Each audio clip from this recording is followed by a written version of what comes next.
Listo. ¿Dónde está la- Listo, yo. ¿Ya está compartiendo? Sí. sí, señor. Eh, ¿Quiere que lo hagamos como? Te voy contando, digamos, como el recorrido y su merced me va diciendo o le cuento todo o qué, cómo la ve. Pues me va contando y cuando yo no entienda algo que quiera profundizar, usted le digo y usted lo profundiza. Listo, hágale, de una. Entonces, Listo. si quiere, empiece por la base, Ah, que es esa. Ah, bueno, digamos, no, dele suma hacia atrás. Eh, Esto tiene una forma de algo, es un artefacto que se conoce como cono de futuro. Vemos sí. como, es más, hay muchas actividades alrededor del tema que tiene que ver con los futuros deseables, probables y plausibles. Es decir, los que posiblemente se pueden dar, los que son más probables y los que yo deseo. Y entonces usted ve y tiene una entrada, digamos, como dentro de todo angosta y empieza a abrirse y tiene, digamos, como más posibilidades. Entonces, es como que entender esa figura es importante porque es una proyección a futuro, es un proceso de construcción. Entonces es importante que, digamos, como compartir de eso. Listo. Entonces, si quiero, ahí desde abajo, desde la entrada de la base, exacto. Eh, digamos, que es esta vuelta que sería la apuesta topológica y hay que partir de ahí.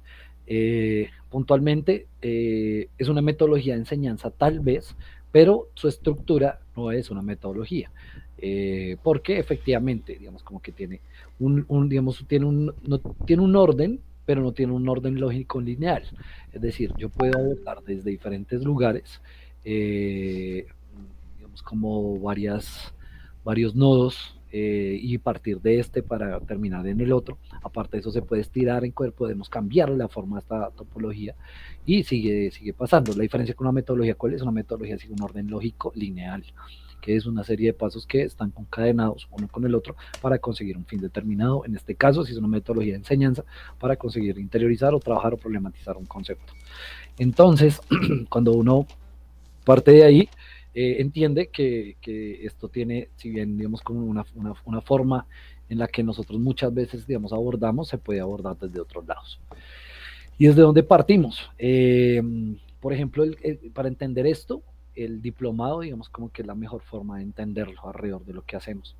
En este sentido, partimos siempre de cómo vienen los pelados. Cualquier ejercicio pedagógico se hace desde ahí, siempre desde donde viene. Si bien muchos profesores no lo tienen en cuenta, nosotros siempre trabajamos de eso, pero identificando ciertas cosas que tengan que ver con los nodos que nosotros tenemos.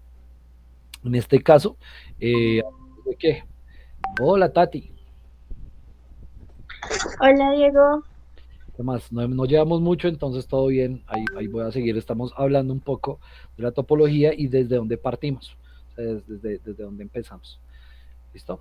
Entonces, nada, ahí hablamos un poco de cómo llega un pelado, cómo llega un joven a nosotros y partimos de ahí, de esas cosas que están ahí. Nosotros normalmente, digamos, el tema como los miedos, la pena, la culpa, no se trabaja en otro tipo de cosas, los preconceptos y preconcepciones sí, pero nosotros tratamos de romper con los prejuicios, preconcepciones y preconceptos para que se modifiquen o interactúen con unos nuevos. Y lo mismo, la miedo y la culpa que muchas veces generan dudas o incertidumbre, algo que es algo muy recurrente en un lab es el tema de la incertidumbre, entonces tratamos de hacer qué, desde el pensamiento crítico y desde el sentipensar, y que hablamos del sentipensar, básicamente el tema del sentipensar tiene que ver con, yo les hablaba un poco de, no sé si era ustedes, de problemas, y el primer momento para abordar un problema es sentir el problema, sentir cómo afecta, qué afectaciones tiene, cómo me hace sentir, y en el caso, digamos, de esto, es darle posibilidad a aprender desde lo emocional. Nosotros lo trabajamos mucho, lo hemos trabajado con ustedes, permitirse el pensar, llega a ser un ejercicio de formativo porque me lleva permitirme el sentir, me lleva a pensar de otra forma. Y llevar a pensar de otra forma es de formarse. Entonces, de entrada es importante que cuando uno se permite pensar desde el sentir, se hace desde otro lado, es decir, hay un giro con la persona. Y eso me permite hacer diferentes cosas, como la sensibilidad, permitirse eso y digamos, a hacer un proceso de, de ver las cosas desde otro lado y aprender a dudar. Entonces, como las veo de otro lado, dudo, ya no estoy seguro, y eso, digamos, llevar a esa duda con rigor, la duda me lleva a investigar, pues me lleva a dos cosas que son los escenarios que normalmente sucede, que es el rigor intelectual, alrededor de ir al concepto puntual del rigor científico, es ya plantear, digamos, hacer una propuesta alrededor de, y por ejemplo, cuando se habla de rigor científico se habla de un anteproyecto o de algo que yo puedo construir a partir de. Es decir, primero, digamos, como que rompo con cierto tipo de cosas desde el rigor intelectual, posteriormente, es que no alcanzo a leer, Heiber, hágale suma al rigor, donde dice rigor intelectual. Rigor. Ya, ya.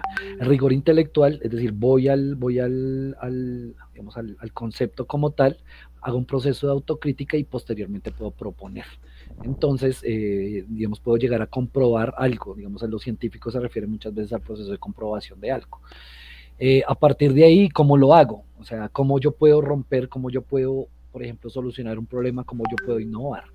Digamos, una de la única, o sea, la que yo más necesito para eh, solucionar un problema, por ejemplo, y más desde este lado, o solucionar una duda, o una inquietud, o un miedo, o romper un prejuicio, inclusive, que también llega a ser una solución de un problema, es el tema de la información.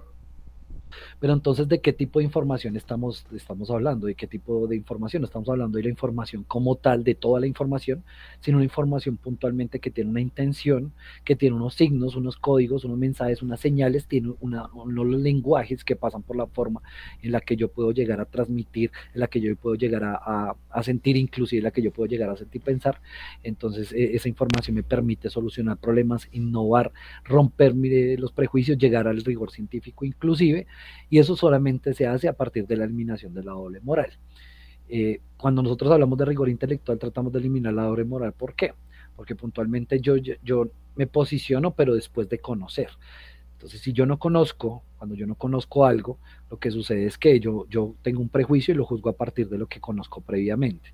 Entonces, lo que tratamos de hacer un poco es partir de la eliminación de la doble moral para llegar al rigor intelectual, utilizando el lenguaje, la información, que es esta que está mencionándose acá, y eso nos lleva a que cuando tenemos rigor intelectual, cuando eliminamos la doble moral, hay un proceso de rompimiento, y es un proceso de rompimiento en principio de prejuicios, y posteriormente los prejuicios llegan a ser un pensamiento que tengo previo, y los paradigmas llegan a ser, digamos, muchas veces modelos de verdad en una sociedad, es decir, afirmaciones como la inferioridad racial, o afirmaciones como el tema inclusive el consumo de cannabis, por ejemplo, tiene una serie de prejuicios muy grande, y cuando uno, un paradigma muy grande, perdón, y entonces cuando uno va al rigor intelectual, cuando uno efectivamente hace una hipótesis, una tesis a partir de la información, ¿qué es lo que hace? Uno empieza a romper paradigmas, ¿sí?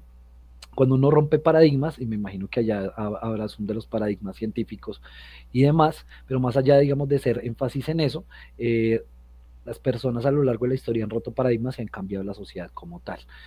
Cuando uno, digamos, un rompimiento, un paradigma fuerte fue, por ejemplo, el tema de la diferencia entre la religión y la ciencia, por ejemplo, fue una ruptura súper grande, y eso llevó a un escenario completamente de realidades diferentes.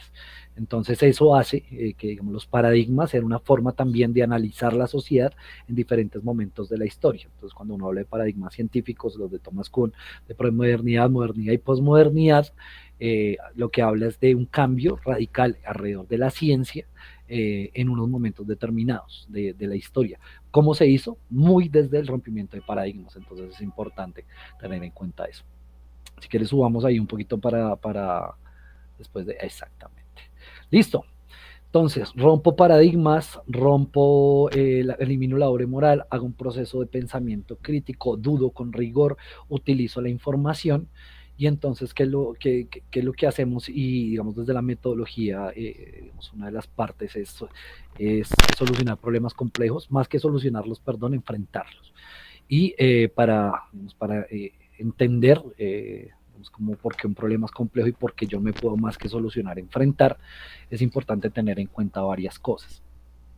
Entender de digamos, desde dónde estamos parados y, digamos, como el enfoque sistémico de entender cómo estamos en la realidad como un sistema que está interconectado entre sistemas y que hay sistemas y hay problemas simples, complicados y complejos, y empezar a atender la complejidad a partir de no comprenderla, de saber que la complejidad es la única forma de abordarlos desde una mirada multidisciplinar, transdisciplinar, no única, no desde el, digamos, desde solamente, digamos, un enfoque, una mirada, sino de una diversificación, desde también desde el tema que no se puede solucionar de un momento a otro, que son una cantidad de soluciones simples sumadas a un problema complejo, que requiere de una cantidad de sinergias enorme para poder enfrentarlo y solucionarlo.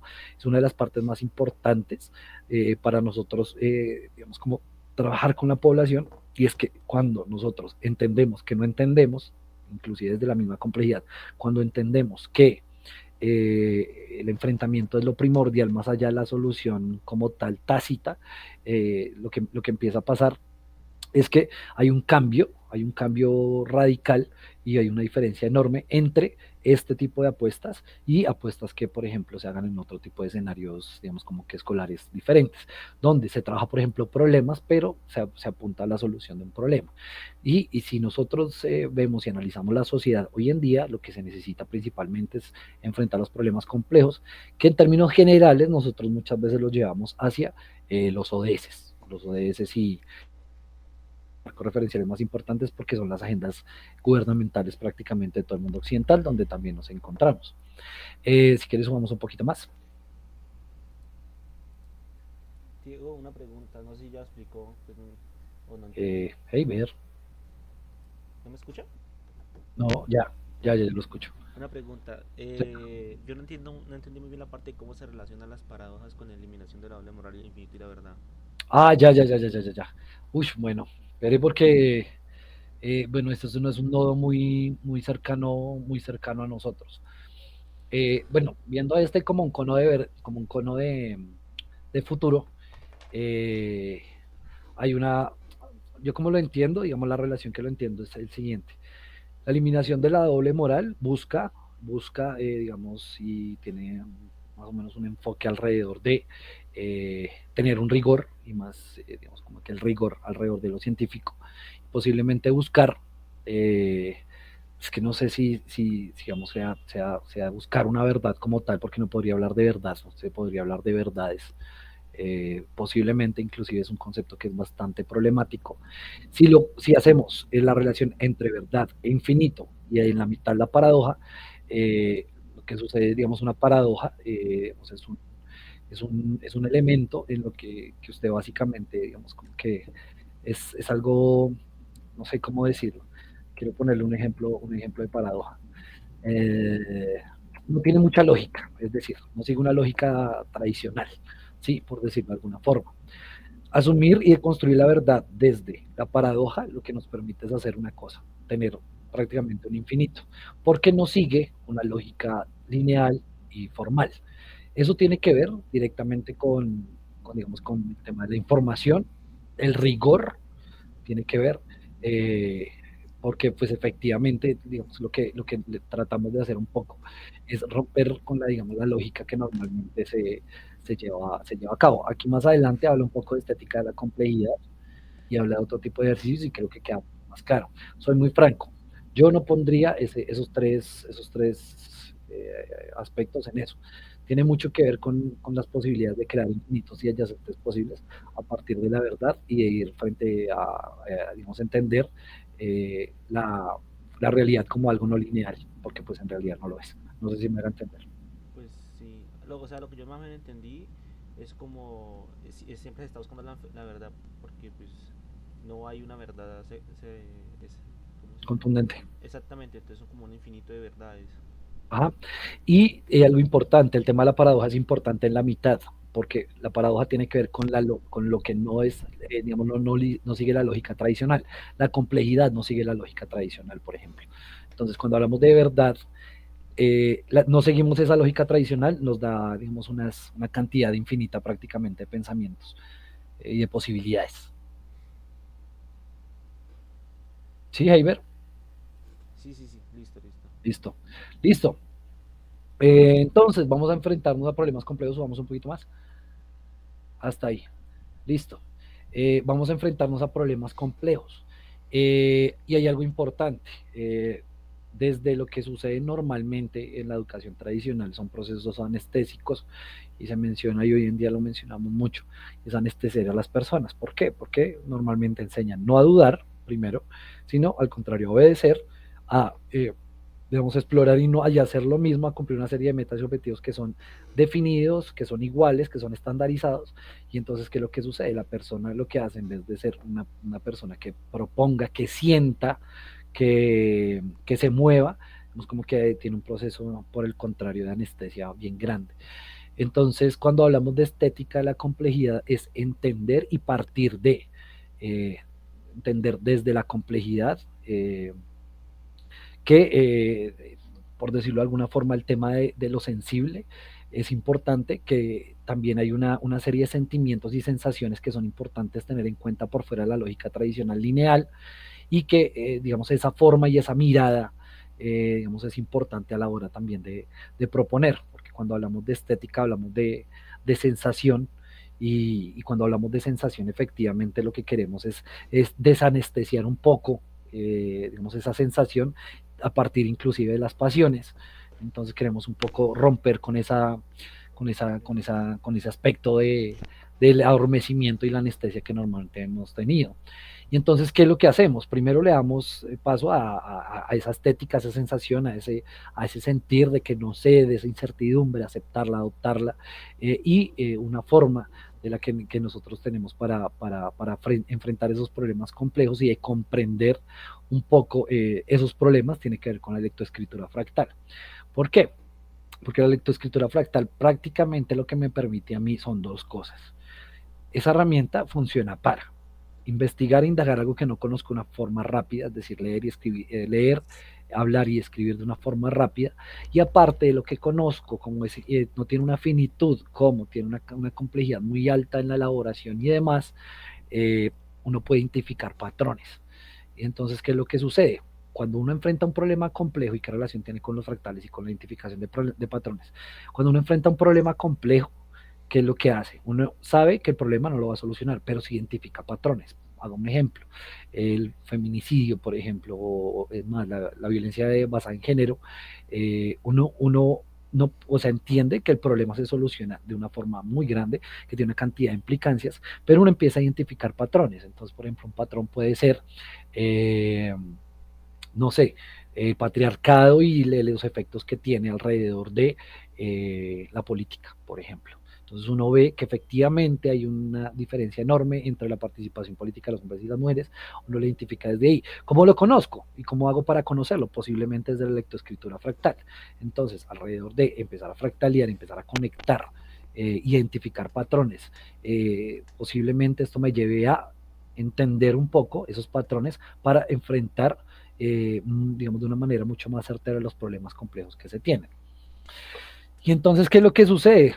Nosotros necesitamos solucionar el problema y entre comillas, enfrentarlo, perdón, necesitamos enfrentar el problema, y para eso necesitamos algo importante, que es no hacer lo mismo que normalmente se hace. Es decir, desde el proceso de anestesia que se tenía antes, sentir y entender que no se puede hacer, no se puede solucionar, no se puede solucionar ni abordar un problema si se hacen las mismas cosas. Entonces, puntualmente a ese proceso de tratar de tener una diferenciación con lo que normalmente se hace, tiene que ver con qué, con innovar, que nosotros normalmente conocemos como innovar, y ahí hablamos de las habilidades para innovar, que digamos, hoy en día se está haciendo más énfasis ni siquiera en las 4 habilidades que ya conocemos, sino las habilidades socioemocionales y las habilidades que son un poco más amplias, que tienen que ver con qué, con no solamente tener la capacidad de realizar cierto tipo de cosas, sino de sentir o de afrontar o de tener otra actitud alrededor de. Entonces, cuando nosotros tenemos estas habilidades para innovar lo que hacemos es hacer procesos distintos. Cuando desarrollamos eso con los pelados es hacer procesos diferentes. ¿Para qué? Para efectivamente enfrentar el problema, enfrentar ese problema de una forma diferente, sintiéndolo de otra forma diferente, con una actitud diferente, y eso conectándolo con la posibilidad de sentir y la posibilidad de crear desde la pasión, lo que hace es crear artefactos, es crear, es hacer creaciones que efectivamente están ligadas posiblemente a la solución a un problema complejo. Es decir, ahí es donde se encuentra como la unión entre esas dos cosas. Y entonces, ¿qué es lo que hacemos? Nosotros, digamos, tratamos de desarrollar habilidades para innovar, para enfrentar problemas complejos.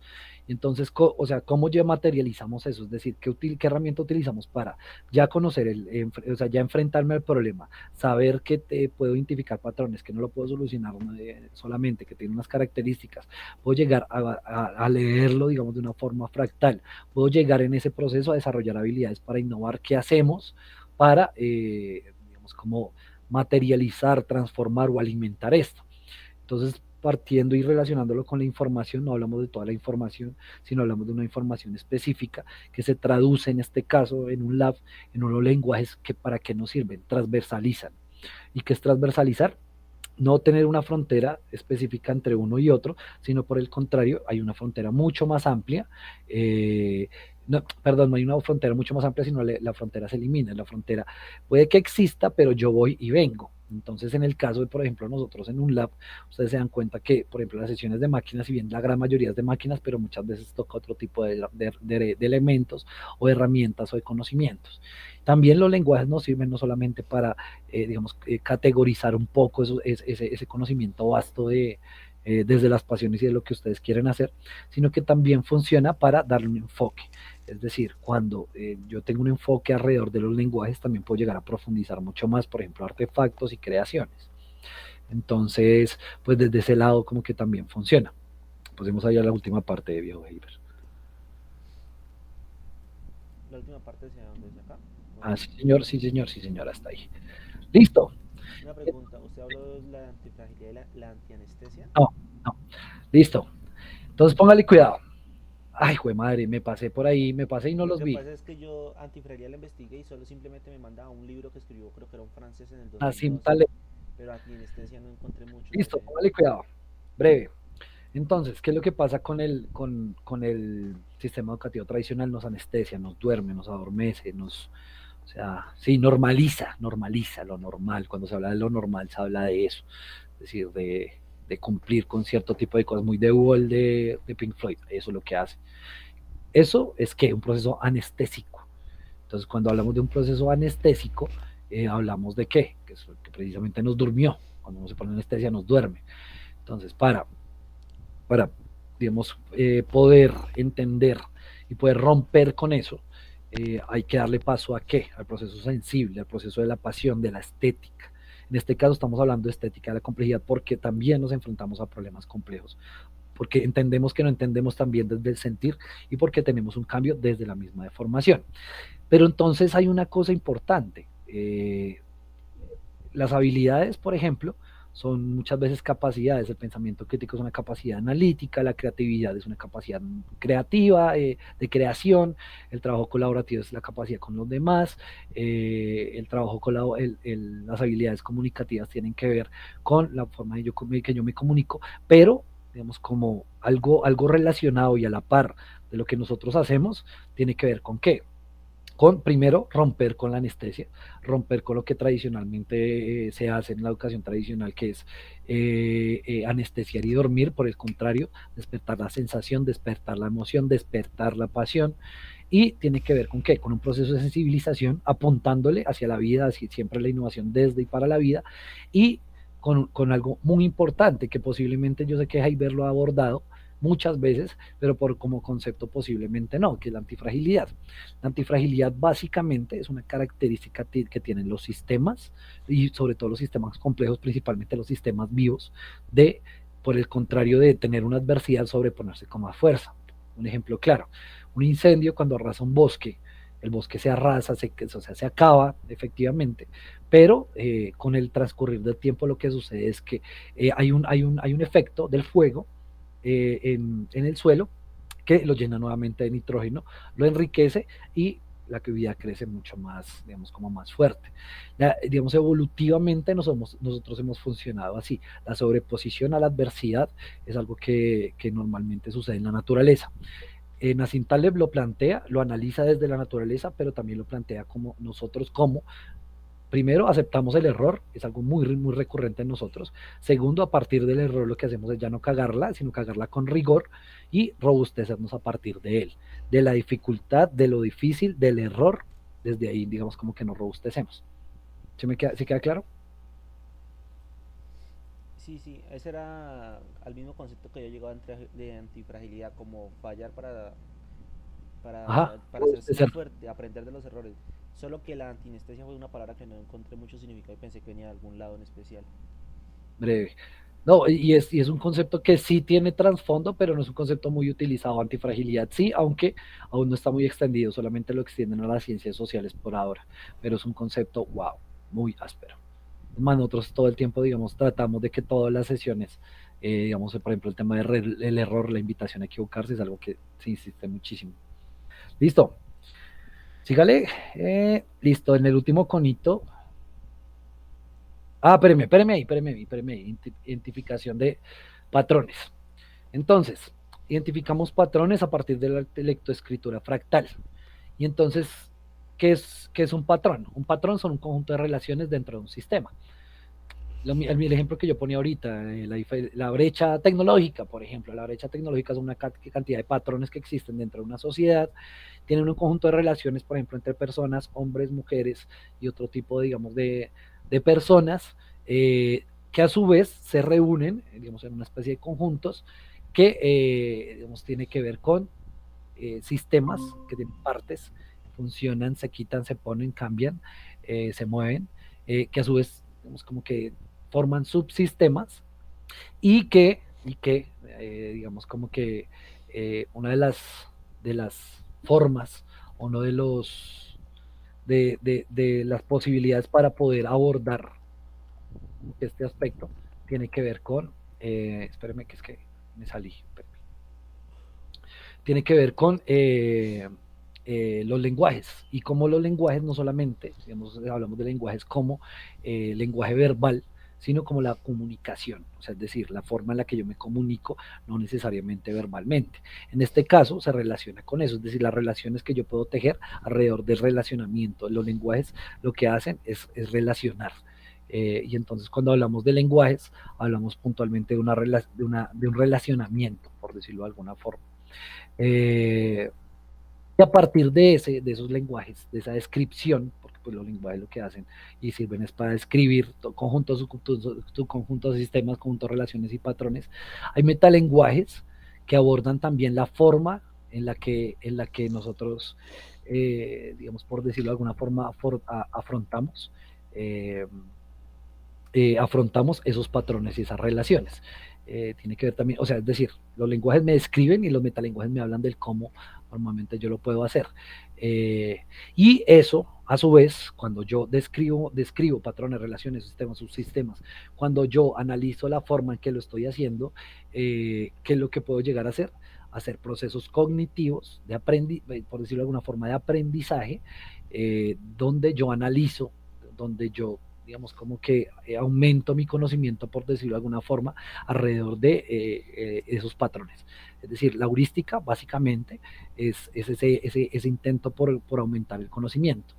Y la metaheurística tiene que ver con la forma en la que efectivamente se da ese proceso. Como yo bueno, tiene que ver con la computación general, o sea, es decir, eso es algo relacionado con esas lógicas, ¿no?, computacionales que habla muchísimo Freddy, pero para entenderlo y aterrizarlo, digamos, a lo que nosotros normalmente trabajamos, toda esta relación tiene que ver con la comprensión de esos patrones y relaciones que posiblemente se puedan identificar en un fractal, que los lenguajes me ayudan a identificar y a relacionarme con ese fenómeno, los sistemas a clasificarlo, los conjuntos a encerrarlo, las heurísticas posiblemente a llegar a comprenderlo, aumentar el conocimiento alrededor de él y alrededor de la metaheurística tiene que ver con la forma en la que yo, digamos, puedo llegar inclusive a resolver un problema alrededor de todo lo que yo pude llegar a identificar, es decir, optimizo el conocimiento para poder llegar a solucionar un problema. Estas relaciones, soy muy franco, normalmente nosotros no las trabajamos como nodos. O sea, las entendemos y entendemos un poco de a qué van, pero no las trabajamos como nodos, por ejemplo, transversales, como si las habilidades, o como si los lenguajes, o como si la innovación, o como si otro tipo de nodos. ¿Listo? Creo que falta el último cono, el de la izquierda. Listo. No sé, ahí creo que están las revoluciones científicas. No, revoluciones industriales, creo. Ah, no, sí, científicas. Están científicas, Revoluciones. energéticas, tecnológicas, Listo. matemáticas. Si quiere hagamos una cosa. Yo no voy a abordar, no sé si estas tenga muchas preguntas. No, de las revoluciones no, era más que todo la entrefragilidad, era Listo. como este inicio acá. Listo. Vamos al último cono. Ahí, el S, ahí. Entonces, vea, recopilo. Si quieres, achiquítelo y ahorita le haces un ahí. ¿A dónde? Listo. Ahí todo. Listo. Vale, cuidado, así en 15 segundos. Partimos de curiosidad, preconceptos, preconcepciones. Tratamos de, desde el pensamiento crítico empezar a dudar, ir a rigor intelectual, romper prejuicios, romper paradigmas. Y en ese caso, rompiendo paradigmas desde la utilización de la información, desde la filtración, desde el entendimiento de señales, códigos, digamos, aspectos de la comunicación, pasamos a enfrentar problemas complejos, entendiendo un poco, digamos, como que un problema complejo se puede enfrentar y tiene una serie de características, entre ellas, y una de ellas es el tema de lo que puede llegar a hacer sentir, de lo que se hace, de lo que siente uno a partir de, digamos, de saber y de aceptar la incertidumbre, de entender la complejidad de otro lugar, también de explorar posiblemente desde los fractales para identificar posiblemente patrones que me lleven a plantear alternativas diferentes a lo que normalmente se plantea, que tiene que ver mucho con innovar, y para esto hay que desarrollar cierto tipo de habilidades que me permitan a mí ver las cosas desde otra forma, afrontarlas desde una forma de hacer y también una forma de sentir. En ese sentido, utilizamos cierto tipo de actitudes que van ancladas a esto, que son no solamente habilidades alrededor de saber hacer algo, sino también sentir o abordar algo sí, desde la sensación. Tiene que ver con antifragilidad, que ver con una sobreposición al error, la robustez a partir del error, y como eso me ayuda, también un proceso de desanestesia, que lo que básicamente me permita es, digamos, desnormalizarme, desanestesiarme, y básicamente empezar a mover desde el sentir y no desde la pasividad, sino desde la proposición. Para eso utilizamos Zoom, por favor. ¿A dónde? Para plantear esos enfrentamientos a los problemas complejos lo planteamos desde los lenguajes, que es una forma de profundización, una forma de enfoque y de categorización del conocimiento, que tiene una apuesta transversal. En ese sentido, los lenguajes lo que nos permiten es, o sea, entendemos, o sea, nos deformamos, entendemos el problema, nos enfrentamos a él, los lenguajes lo potencian desde diferentes miradas y perspectivas, y lo que empezamos a hacer es hacer procesos de creación. Y esos procesos de creación los hacemos puntualmente desde el ciclo de diseño. Normalmente es una de las partes más importantes, desde imaginarnos mundos, realidades posibles, digamos, muchas veces ficcionales, utópicas, con la experimentación alrededor de invitar al error con rigor cada vez. Y eso, digamos, como que apunta a que después de todo este proceso de creación, posiblemente nos acerquemos y abordemos soluciones a problemas complejos, que tengan que ver con la pasión, que tengan que ver con el sentir, que tengan un ciclo, digamos, de creación, y que efectivamente le apunten a que solucionar problemas complejos. ¿Y qué sucede si nosotros logramos que la sociedad como tal solucione problemas complejos? Podríamos llegar a hablar de algo que es la no dependencia necesariamente de un ente externo, en este caso ni siquiera el Estado o cualquier ente externo, sino que desde el mismo germen de la sociedad, desde las mismas personas, se pueden plantear algo que nosotros mencionamos como soberanías o autonomías, algo que le apuntamos. Cuando hablamos de soberanía, hablamos de que básicamente somos capaces y tenemos la posibilidad de decidir de crear y de determinar nuestro futuro en cierto tipo de aspectos o con cierto tipo de cosas. También tener un proceso de efectivamente de organización desde la autonomía para hacer un proceso de antifragilización y robustez. Cuando tenemos más autonomía somos más robustos porque no dependemos de un agente externo.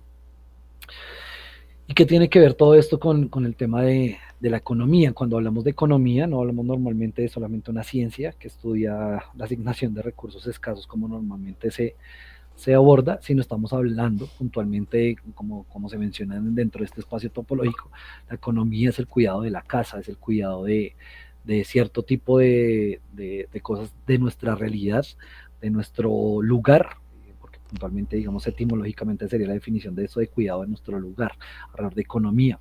Y hablamos de economía ecológica, economía de la energía, de la complejidad, del conocimiento y de la información, que hoy en día vemos como que más allá de que sencillamente la economía sea una forma de analizar el tema económico netamente desde lo monetario, desde todo ese tipo de cosas, tiene que ver con precisamente cómo nosotros nos relacionamos entre nosotros y con nuestra casa, nuestro hogar, que en este caso pues la realidad donde estamos, y eso es marcado dentro del momento que estamos viviendo hoy en día, que es la cuarta revolución industrial. Todo este recorrido, si quieres subamos hasta lo último, tiene que ver con que disminuir la entropía que principalmente el capitalismo nos ha llevado a esto, que la entropía no es caos, porque el caos dentro de todo es una de las cosas más ordenadas que existen, sino la entropía es la ruptura del caos prácticamente. Entonces lo que sucede, o sea, suena chistoso, porque pues puntualmente cuando hablamos de entropía hablamos de algo desordenado, no puntualmente del caos como tal, porque tiene otra connotación, pero sí hablamos por decirlo de alguna forma, una autoorganización, más que cualquier otra cosa. Es más, el caos es autoorganización, la anarquía es autoorganización. Es más, digamos, los sistemas anárquicos son los que menos entropía tienen, que son los sistemas más autoorganizados. ¿Y para qué hacemos esto? Para ir en contra de las lógicas tradicionales que nos han llevado al caos que tenemos hoy y para hacer la vida posible, innovando desde para la vida y soñándonos o creando nuevos mundos posibles. Eh, y listo. No sé cómo la vean, si tienen más preguntas o qué. Pues de pronto centrar un poco algo acá, ¿no? Porque pues yo más o menos lo estuve viendo y no tengo tanto, pero de pronto los canales de la grabación quieran algo sobre... Pues mire, yo, si quiere haga zoom en las que se vean los títulos de las cuatro. No voy a hacer Es que están énfasis en como muy cada uno. conectadas todas, entonces es como una especie de Sí, fractal así sencillito déjelo de así, así entender. como está. Es que ahí se ven, ahí se ven, ahí se ven. Listo. Listo. ¿Y por qué todas están conectadas? Porque efectivamente, espere que no estoy viendo. Que no entendió lo de la economía, Tatiana, que lo vuelve a retomar. Listo. Espérame un segundito. Deme, deme un segundito que me están llamando. Un segundito, un segundito.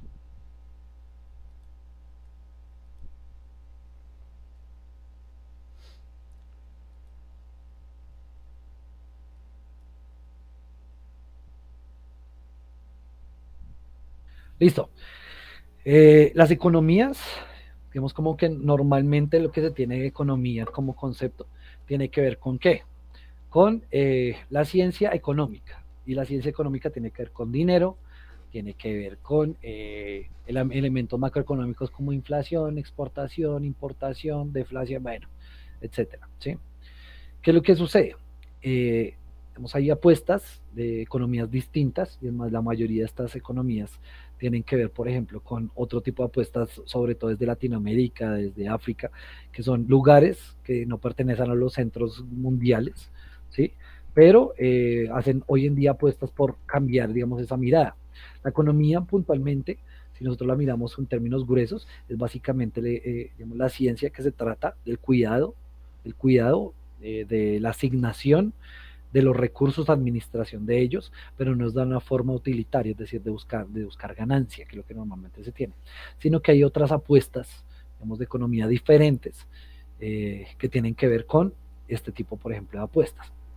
Cuando tú hablas de economía ecológica, digamos, no se tienen en cuenta solamente los procesos económicos, sino tiene que ver con qué, con, por ejemplo, la cercanía o utilización de los ecosistemas, pero de una forma no basada en la ganancia, sino en armonía con. Cuando hablas de economía de la energía, tiene que ver con, tiene una conexión directa con soberanía energética alrededor de poder, por decirlo de alguna forma, tener en cuenta los momentos que vivimos y, digamos, la energía, por ejemplo, como derecho. Cuando hablamos de la economía de la complejidad, analiza la economía desde la complejidad, no como un esquema de modelos que normalmente en economía, por ejemplo, en econometría o en eh, macroeconomía, lo que se abordan son principalmente modelos económicos estáticos, lineales, cosa que a mí siempre, yo estudié economía y me rayaba tanto, digamos, como ver ese tipo de apuestas desde modelos, analizar problemas sociales, por ejemplo. La economía de la información tiene que ver un poco más como, eso tiene que ver mucho con, por ejemplo, este semestre, uy, chao.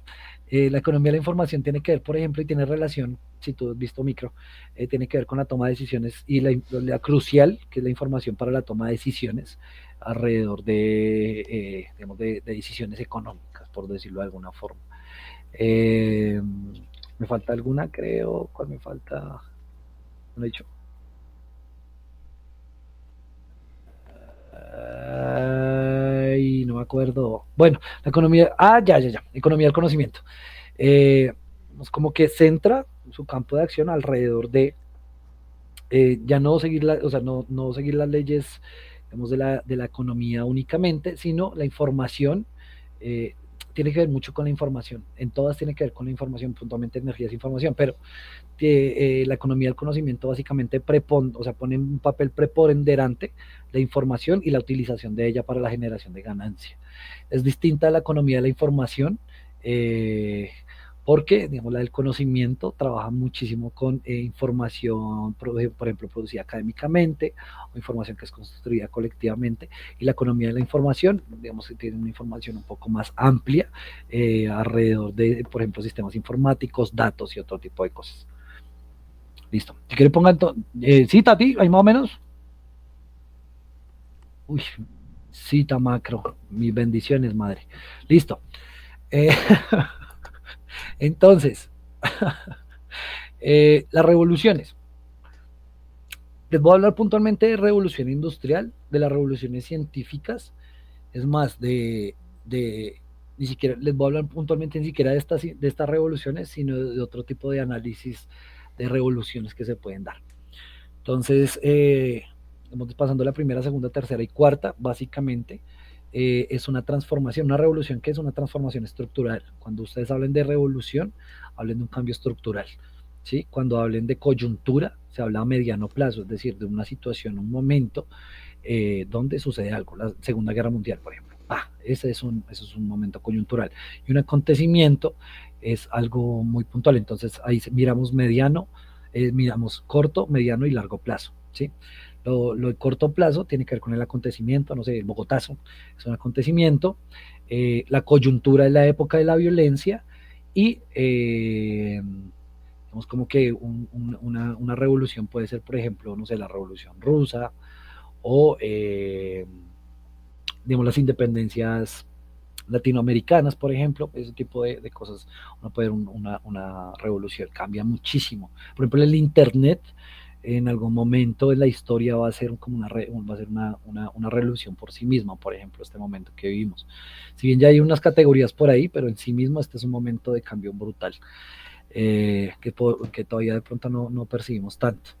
Pero entonces, hablando de estas y hablando de la cuarta revolución industrial, ¿qué pasa? Cuando hablamos de industria, hablamos de un concepto moderno, y cuando hablamos de moderno, tiene que ver con qué? Cuando hablamos de moderno, tiene que ver con una etapa, digamos, de la historia de la humanidad que viene más o menos, desde el siglo XV, del Renacimiento y el cambio de algo que empezó a suceder en el mundo, que fue el capitalismo. La industria nace con el capitalismo, con el sistema económico que hoy en día nos domina, y entonces cuando hablamos de industria hablamos de que un lugar especializado para producir. Antes hablamos de talleres, antes hablábamos un poco de lugares que eran disgregados, es decir, no estaban concentrados, por ejemplo, en la ciudad, sino estaban sobre todo en el campo para producir principalmente bienes agrícolas y primarios. No teníamos, digamos, como sociedad la necesidad de la urbe, de tener las ciudades, y entonces la industria viene ¿Y qué es lo que hace? Cambia absolutamente y radicalmente, eso es una revolución, la forma en la que producimos. Entonces, cuando hablamos de revolución industrial, son cambios en la forma en la que nosotros producimos las cosas, básicamente, en las que se produce todo. Porque en la industria, puntualmente, es donde prácticamente se produce todo lo que necesitamos. Entonces, hablando rápidamente, primera, segunda y tercera, en un primer momento después del feudalismo lo que sucede es que en el capitalismo naciente principalmente lo que abunda son ¿qué? Máquinas a vapor, principalmente con carbón, algunas con petróleo, no estoy hablando de gasolina porque es distinto, sino un proceso de refinamiento y algunos otros aspectos minerales que digamos como que energéticamente digamos, como que empezaban por ahí y ahí yo empiezo a tocar prácticamente todas las revoluciones que están acá. Esto se da gracias a, digamos, un avance científico y, digamos, un pensamiento diferente, racional, digamos, ligado al método científico, que trabaja muchísimo alrededor de la energía calórica, por ejemplo, para la producción de energía. ¿Se utiliza para qué? Por eso no les digo que les voy a hablar de las cuatro, sino porque lo que les hablo las toca todas. ¿Y se habla de qué? Con esta revolución se acortaron las distancias intercontinentales principalmente. Por ejemplo, Estados Unidos tuvo un auge muy fuerte tardíamente, pero en la primera revolución industrial el tema del ferrocarril fue fundamental para que hoy en día sea lo que es. En Inglaterra fue fundamental para, por ejemplo, los buques y toda la exportación que se tuvo principalmente de bienes basados en algodón y en lana, y pues empezó a conectar al mundo, que eso es otro fenómeno importante a partir de las revoluciones. En la segunda, lo que sucede con la llegada de la electricidad, de la optimización del tiempo y, digamos, un enfoque científico, principalmente en la exploración de la electricidad como un elemento central. Y aparece, ¿por qué menciono el tema del tiempo? Porque las jornadas laborales, por ejemplo, se extendieron ya mucho más de 12 horas, que era la hora del día, que era la restricción que se tenía, y que mantener luz calórica y que no eléctrica, sino con fuego, es bastante costoso y desperdicia mucha energía. Entonces la revolución, la electricidad se vuelve una prioridad para la sociedad, sobre todo para optimizar los procesos industriales, de las peores épocas para los obreros en el mundo. Se dan procesos como el Fordismo, que son producciones en masa, se optimizan mucho los procesos en masa para la producción de diferentes elementos. Se extienden las redes eléctricas alrededor de prácticamente de todo el mundo y digamos el mundo en ese sentido empieza a tener cierto tipo de innovaciones tecnológicas que tienen que ver con todo lo que hoy conocemos como eléctricos, son precursores digamos, de varias de las cosas que tenemos hoy en día. Cuando hablamos de la tercera revolución industrial, hablamos de la revolución de la información, básicamente. Eh, de, la, de, la, de, la, de, la, información, de la energía, digamos, de energías distintas y de otro tipo de energías, por ejemplo. Eh, y también hablamos de un proceso de globalización muy, muy fuerte. Entonces, pues nada, ¿qué es lo que pasa básicamente en la segunda revolución, perdón, en la tercera revolución industrial? La producción, perdón, en la segunda la producción en masa también de automóviles, fue algo que se me olvidó y que es fundamental. El automóvil cambia digamos, la forma y el relacionamiento interno dentro también digamos, de la actualidad. Y pues nada, digamos como que es importante también ese aspecto. En la tercera, revolución industrial empieza un intento bueno, allá hay digamos, una conexión muy grande alrededor de la información. El Internet digamos, entra la economía de la información, por ejemplo, a tener un papel preponderante.